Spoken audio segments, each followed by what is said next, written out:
La cure de Saint-Pierre.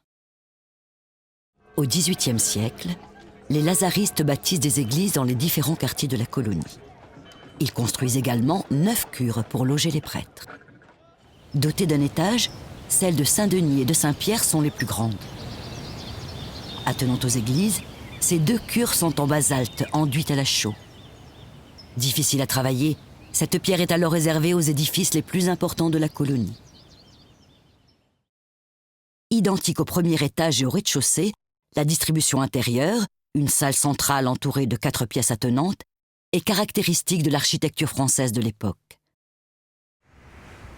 L'édifice dispose à l'origine de 2 varangues. Elles sont fermées à la suite du cyclone de 1773, 8 ans à peine après la construction de la cure.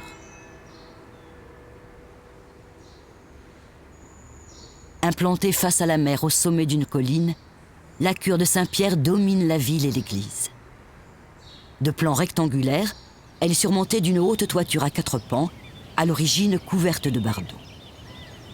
La vaste salle à manger qui se situe à l'arrière du bâtiment est en pierre de taille.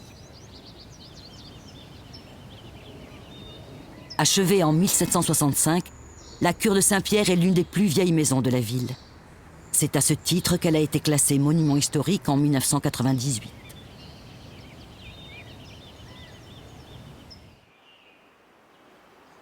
La cure de Saint-Denis, qui a servi de modèle aux lazaristes pour édifier celle de Saint-Pierre, a été construite une dizaine d'années plus tôt. Située dans le centre historique du chef-lieu, elle est l'un des plus anciens bâtiments de l'île.